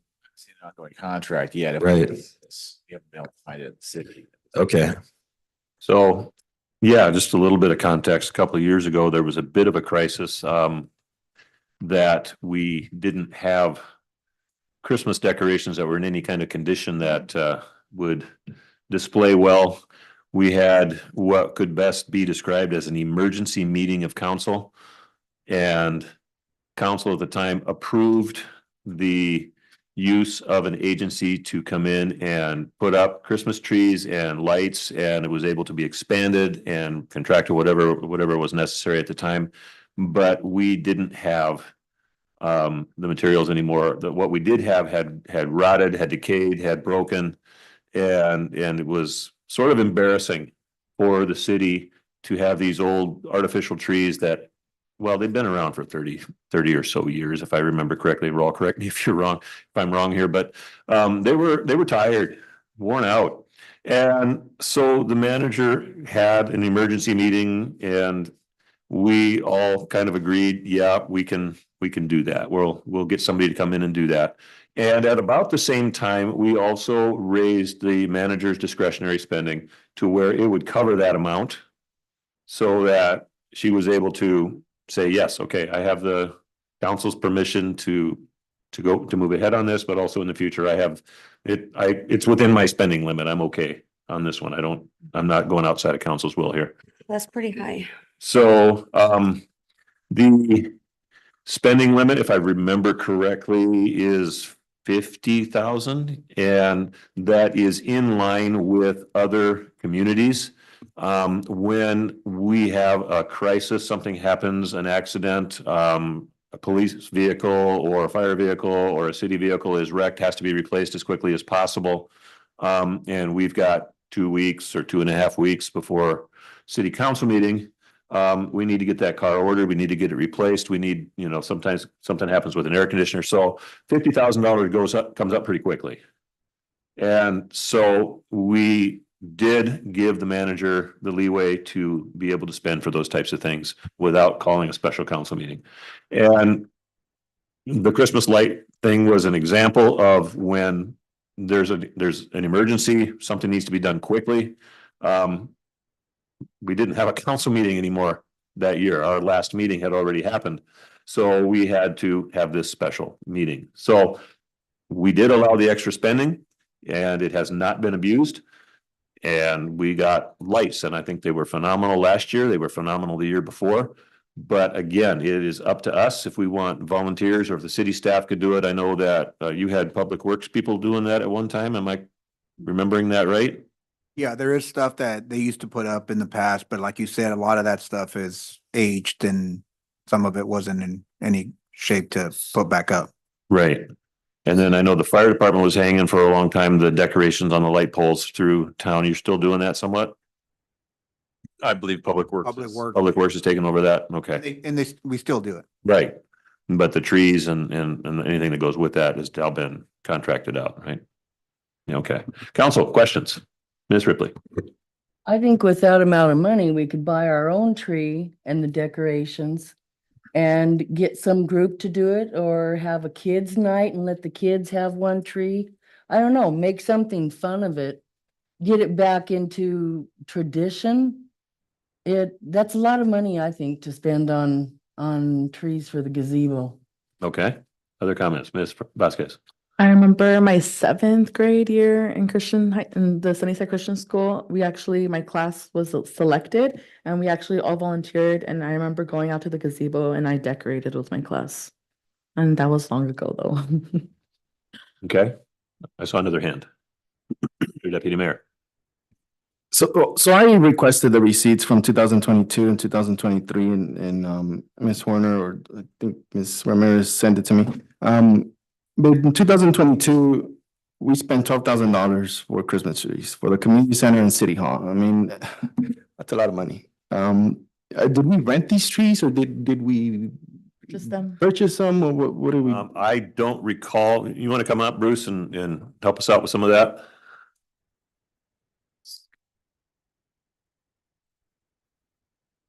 So basically, we're providing the service. We provide all the trees, the decorations, the garland, whatever.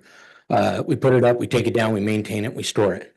So you guys don't have to worry about, or city council or, public works, fire department, they don't have to worry about storing it, maintaining it, keeping up with it. For instance, you guys had trees that were 20, 30 years old and rotten and falling apart. With our service, we take care of all that. So if anything goes wrong with the tree, we take care of it, short of vandalism or, act of God or whatever. But if something's defective with the tree, we replace it at no charge.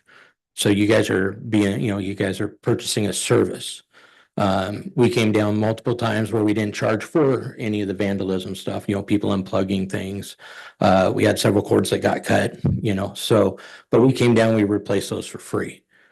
And that's all part of that service. Whereas if you guys take care of it on your own, you guys are having to go out and buy new extension cords, having someone go by constantly and plug things in, take care of all those small little things that go wrong. All right. Further questions? Can I? So we do own them then if we decide not to go with Sensgate, we do not own them. So that's a lot of money, $12,000 for 1 year. But you're also getting a lot of stuff as well, you're getting a turnkey service. Mhm. If you figure up your wages of your city workers for putting that stuff up, taking it down, the 3 different times a week going out after hours with overtime to take care of plugging something in, tracking down wires to figure out why something's not working, out in the cold doing all that stuff, whereas, we take care of that. And I'm looking at the other invoice for $23,000. Now with that, that's also lighting the gazebo, that's hanging up the garland on the street poles, Mhm. And storage. I believe we were down here weekly, checking, making sure everything was working, and we didn't do any extra charges for those. Mr. Bueller. Just gotta remind everybody that this is a key part of a lot of our implement parade. It goes right through there, and that is the key component of it. And we're coming up on how many years? Must be close to 35. Yeah, the longest running implement farm parade. And that's key. That's where the bleachers are. That's where the news is. It's very important to that. Ms. Fausto, you had your hand up. Yeah, just to echo Deputy Mayor, I really don't find a sufficient reason to that calls for us spending this much money on Christmas trees. If anything, can we invest, or if there's maybe a plan that's cheaper, if we want to keep leasing these trees?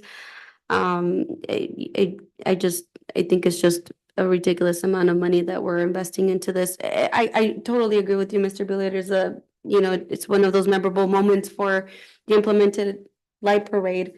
And we want to keep it. We want to keep it. I don't think nobody's saying do not decorate it. I think we need to be a lot more concise and on how we go about spending, maybe a little bit more mindfulness. And then I think on the record, if we can revisit the amount of money that the city manager is able to spend without council approval, I think that would be necessary to bring it back to the table.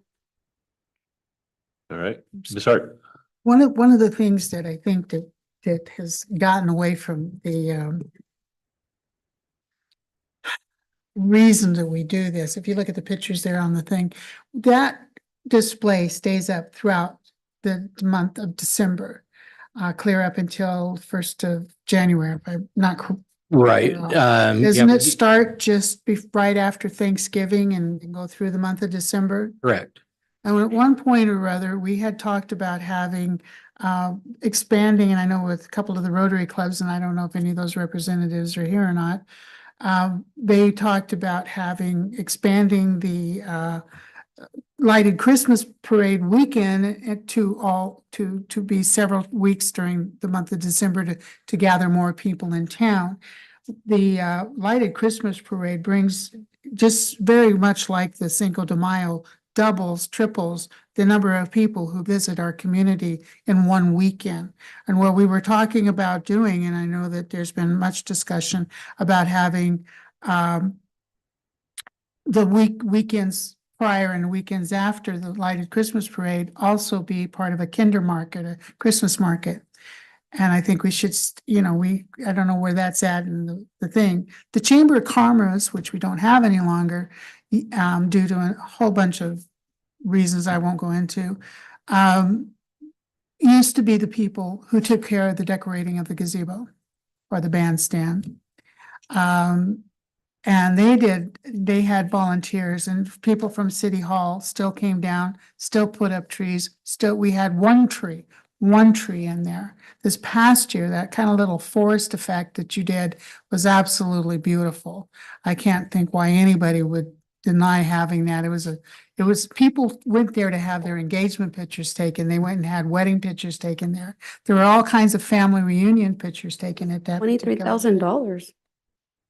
There was also a wedding in front. And there was a wedding held there as well. So it's not as if this isn't a worthwhile endeavor. Maybe I can understand where folks are kind of concerned about the amount of money that did come out of the city manager's discretionary fund that we raised just for that purpose. And I think we'd be really short-sighted, very short-sighted to take and not do as beautiful an arrangement in Sunnyside as the one we had last year and the year before. I think, you know, sometimes, you know, you bite your foot off worrying about the nickels when you should be looking at what the benefit is. Well, and I also believe, I believe it was March, this was brought up in front of the council to be put in front and using the hotel tax, which goes to community enhancement. To be used on some of that, I believe is what it was. And as you know, Deputy Mayor and Mrs. Fresco, you know, these aren't just normal trees that you go down to Walmart and purchase. These are used with better gauged wire. These are actually computer programmed, so we can get them to do a bunch of different things. We've got some new improvements on some of these items. These are a little bit of an older one. We do have new ones where we can go through and put specific designs. We can have it count down for when Santa shows up. We did a tree for the city of Carnation. That was considerably more than what you guys are doing. And we had a reindeer pulling a sleigh with an elf in it. We had Santa coming down We had the train effect from, the Christmas movie with Tom Hanks, Polar Express going up the mountain. We had that type of effect going on to that tree. So there are a lot of different things that we can do with these trees in the future. But yeah, you're saying this is a lot of money, but there is a lot of stuff that goes into doing these trees. This isn't just something you can go down and pick up at Walmart. Okay, Ms. Horner. Just of clarification, I just want to make sure the council is aware that we did not use any lodging tax funds on any of these purchases. That may have been a discussion, but that is not what happened. And I do believe, and this is just from memory, I think once we calculated the cost of the trees, because they are big trees, so the cost would be significant. The cost of city employee time setting them up, taking them down, maintaining them, finding a place to store them. I think it ended up being a net savings overall. But I'm speaking from memory, so I can't say for sure. I have the report from 2022, if you want me to pull that. Well, and I think that's fine. We can do this at another date, but go ahead, Ms. Vasquez. Well, a lot of us, the majority of us have attended the Festival of Trees, right? So when we go to the community center, all of those trees are decorated by our local businesses. So let's give our community some credit as well. And I truly believe that if we work something out, maybe even with economic and development, or it's just an idea, and we reach out to businesses around our community and say, hey, do you want to sponsor a tree for Sunnyside? And it could go down the gazebo. I'm pretty sure that a lot of businesses would be interested in a lot of businesses. We could even turn it into a competition and say, let's see what business decorates the tree the nicest. And I'm sure that businesses will participate. I'm sure that a lot of people are more than willing to volunteer and decorate. The only thing that I do kind of see a little challenging is like if people do go in there and disconnect or start cutting things out. But I do think there's a simple solution. It could even be like gating the whole gazebo just so no one could go in. And maybe just like something that we could do, or maybe even or police just kind of going around at night and that's it. I mean, it doesn't have to be extra costly. Well, I think. Mr. Manager, what I'm hearing from council is they would like you to look into other ideas, explore options. And yeah, I'm seeing heads nodding in agreement there. So yeah, check things out, explore some options. And I guess if you're going to do something, we'll probably want to hear about it before November, but other than that. Right, and what I can do is, with the help of some council members, maybe reach out to specific groups that maybe want to be engaged, and I'll certainly keep in contact with Bruce, because maybe there's a way they can support us on that side of things, to keep things technically sound. So yeah, so I'll work it out, but for the record, Bruce was excellent and really professional coming to the office. I just certainly wanted to put this in the council's hands just to get some direction before I spent 25,000 on Christmas lights, where, I'm an economic development guy. So I do see the value in that being a signature part of certainly the parade, because, that the gazebo is really our front porch step of downtown in particular. So, I mean, we do have to be cautious that if the community does step up and help, we want it to look nice, and because we've already set the standard for what it is. So so those are elements to think about, certainly, if we decide to go whatever road, but certainly I'll keep in conversation with Bruce and Sensky, and I'll start reaching out to community members just to kind of gauge the temperature, because I also think if we get zero from the community, we have to make, we may have to make that financial investment rather than, I would say it's an investment more than just a cost, because I mean, that really is a huge part.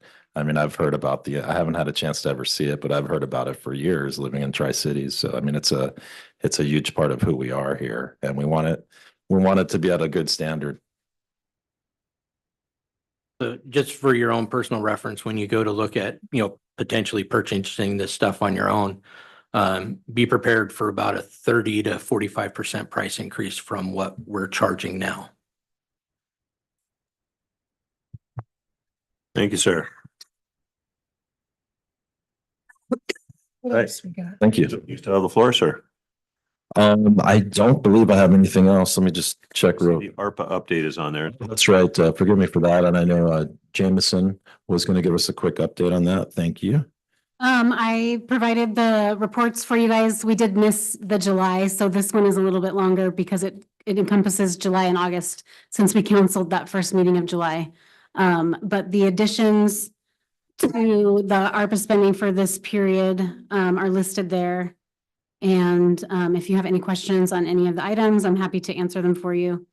There were a couple of items. Sometimes you may see something on the check register that is posted and it will say ARPA in front of it. But they actually are corrected. One of the items that comes to mind is you may have seen expenses in the last couple of months to Buell for those new playgrounds. And those were initially coded out of ARPA, but those are not being paid for out of ARPA. Those are being paid for out of our real estate excise tax, capital improvement funds. So you won't see those on this report because they aren't actually paid for in ARPA, and I corrected them after the fact. So if there's any questions about any of that or anything that you do see on a check register that says ARPA that you're not finding here, I'm happy to answer those for you. Questions for Ms. Horner, Mr. Deputy Mayor. So we need to have contracts in place by the end of this year. Is there anything that's right now at risk for not having a contract, like the bathrooms for the Tina Park here? I'll let Mr. Sanchez answer. So no, we're still, right now, I just talked to one of the companies that deal with the bathrooms. And so they're gonna send me some more information. They're looking at, if for some reason, let's say within the month, we actually went with a certain style, we're probably looking at about 12 weeks. But we're still going through the details to make sure that we get all the quotes that we need for the procurement process. What about the nuisance abatement? I know that's one of the ones that I was kind of concerned that we might not be able to Yeah, use. I was gonna say, that's the only one that I would say right now, we don't have 100% hammered down unless something comes up. So there is a discretionary element there. We were talking about using some of those funds to fund the city cleanup, which we still haven't gotten a cost estimate from Yakima Waste for how much that'll cost, so I'm not sure how much will come out of that. But then we could allocate those funds to some of these other programs that already expended their funds, or to another project that the council wanted to come up with if we don't end up using all of those. So I will keep you posted as soon as I get other details on that development fund money. I did also, and the city manager may want to comment on this, we did also talk about potential other uses since we created that Fund 170 Development Fund, some other community and economic development uses that we might find for that, and just updating the resolution for the approved use of those funds.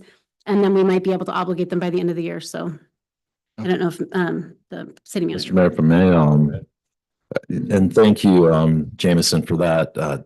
One thing that I've been just sort of discussing with various council members is a soccer master plan of some sort. And Ben, you may know, can you use in that development fund for planning purposes? Because one thing I've been actively in the community and talking with a lot of stakeholders. Soccer's obviously a huge part of the fabric of Sunnyside. And one thing I think we really need is a soccer master plan to identify what assets we have and where we can make an impact there.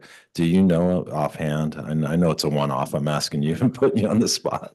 For actually Jameson on that. Yeah. It's earmarked for that purpose already. Yes.